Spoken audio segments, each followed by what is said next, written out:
Bonjour à tous, c'est Jean-Luc Haut sur sa chaîne YouTube. Aujourd'hui, nous allons parler de l'Autriche qui commande officiellement un nouveau lot de Black Hawk, bien entendu des hélicoptères. Ce contrat annoncé ce mardi 2 juillet 2024 par Vienne pour un montant de 715 millions d'euros n'a pas vraiment surpris grand monde. En effet, en mai dernier, Washington DC donnait son feu vert à l'exportation du Sikorsky UH-60M Black Hawk vers l'Autriche et la Suède. La Bundesair a donc dégainé le carnet de chèques pour passer sa commande pour 12 exemplaires de cet exemplaire.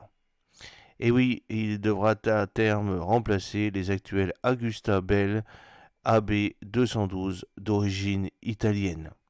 Les Autrichiens ont donc grillé la politesse à leurs partenaires suédois en étant les premiers à valider officiellement leur commande. Pour Sikorsky et pour sa maison mère Lockheed Martin, c'est avant tout la preuve que l'UH-60M demeure un des hélicoptères essentiels de ce premier quart de XXIe siècle. L'appareil n'a de cesse d'engranger des contrats, notamment sur le vieux continent, au lieu d'acheter européen.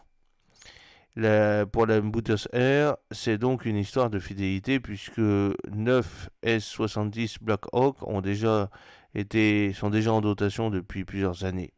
Ils sont des hélicoptères d'assaut standards dans ce pays d'Europe centrale.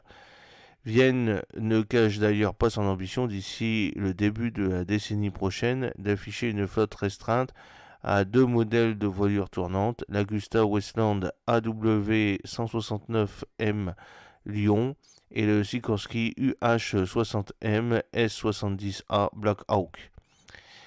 Il se dit même de plus en plus que l'Autriche se rapproche des standards de l'OTAN, comme pour laisser planer une future demande d'adhésion à l'Alliance Atlantique. Le contrat passé entre l'hélicoptériste américain et le ministère autrichien de la Défense précise que les premiers UH-60M seront livrés au cours du premier semestre 2028. L'ensemble du contrat devra avoir été honoré au 31 décembre 2030. Le rythme des livraisons seront donc sans doute assez élevé. Au début de la décennie prochaine, de ce fait, les actuels Agusta Bell AB212 ont donc pris leur retraite. Ce contrat est l'aboutissement d'un effort initié en février 2021. Il aura donc fallu presque 3 ans et demi pour y arriver.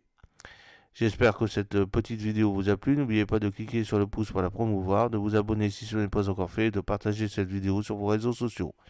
A très bientôt, fidèlement, Jean-Luc Haut.